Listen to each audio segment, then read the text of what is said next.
بالکل دا وخت موجود یم په میټروپولیټن پېښور کې او دلته کې د مزدور اتحاد زیر اهتمام د قیصر باچا دي او د ریاض چیرمن صاحب زیر اهتمام احتجاج شروع دی. احتجاج د څه حوالې سره دی په دې حواله باندې د قیصر باچا سره خبرې کوو. باچا صاحب څه وایي؟ بسم الله الرحمن الرحیم. بالکل اول تاسو ډیر شکریا چې تاسو راغلئ زموږ د پندال ته. زموږ نن 4 تاریخ دی، زموږ تنخواه نشته او زموږ پنشنیر چې دي د 2 میاشتو نه پنشن نشته. د هغې حوالې سره زموږ احتجاج دی. مطالبات څه دي؟ مطالبات دا دي چې بس مونږ ته په ټایم تنخواه ملو شي او زموږ پنشنیر چې دي د بیواګانې غریبانانې کونډې رونډې دي هغې خو پوهېږي نه، سهار راشي بینک مخې ته ناست تر 2 بجو پورې او واپس لاړ شي بینک چې دی زموږ خزانې خالي دي. نو بل هغې سره سره دا خبره ده چې زموږ څومره ملازمین دي د هغې د ماشومانو بچي دي هغه اوس هم یو ملګري مونږ ته فریاد وکړو چې زموږ ماشومان سکول ته ځي نو کلاس کې نه پرېږدي چې ورشه پلار ته وایي چې اول فیس راوړه او بیا به چې دی مونږ دا کلاس کې پرېږدو. دغسې دوکاندار چې دی نو هغه والا کار سودا نه ورکوي چې تنخواه یې اخیستې ده او پیسې نه وروړي. نو دغه حالات دي او زموږ ډېر غریب ملازم دی. باچا صاحب که تاسو ته مونږ وګورو ګورباب صاحب ته وګورو شپه ورځ یو کړي د حکومت دپاره هلې ځلې د حکومت دپاره منډې تړلې د حکومت دپاره ریکوري او چې کله ستاسو د حق خبره راشي، ستاسو د تنخواه خبره راشي، ستاسو د سہولیات خبره راشي هغه بیا غیبي څه به وایي؟ بس فلحال خو مونږ پوره من یو او خپل حق دپاره په هر محاذ جنګیږو انشاءالله.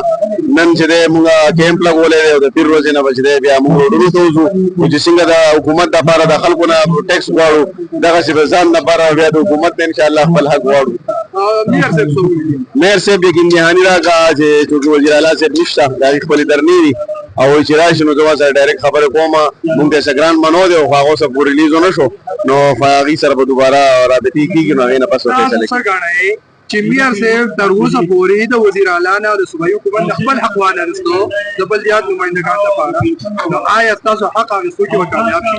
یاره انشاءالله چې د صدق نه خبرو وکړي بالکل هغې کې به کامیابي کې په دې زموږ غریب ملازم دی او زموږ حق دی او حدیث شریف کې دی چې لکه مطلب کم مزدور چې دی مزدوریو کې د هغه خورېدو او د خولي اوچېدو نه مخکې به د هغه تنخواه د هغه حق هغه ته ورکوي نو انشاءالله په دې کې به ضرور کامیابېږي انشاءالله. ارباب صاحب څه به وایي ټوله ورځ او شپه خو لګیا حکومت دپاره ریکوري منډې تړلې هلې ځلې تجاوزات ختمول د حکومت حقوق اخیستل او دلته ستاسو حقوق ضم کېږي څه به وایي؟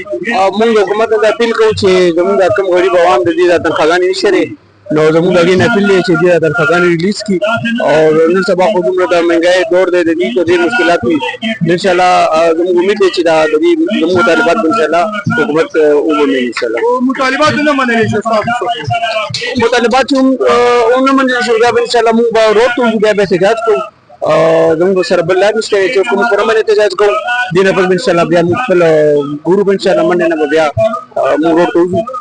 جی بالکل ګرانو مینوالو دا دوه دبنګ افسران قیصر باچا صاحب او ارواحمین صاحب چې کوم شپه ورځ یو کوي د حکومت لپاره هلې ځلې کوي منډې تړلې وي تجاوزات خلاف ریکوري خلاف هر قسم چې څومره دی نه کېږي حکومت لپاره کوي خو د افسوس مقام دا دی چې نن د دې او د دې د مرګرو باندې کم غر راغورځېدلی دی تنخواه نشته کورونو کې چولې بندي بچي نهر ناستي شوهر ناستي سهار سکول ته بغیر ناشتې نه ځي تنخواه نشته کورونه خالي دي خو د دې تپوس والا څوک نشته.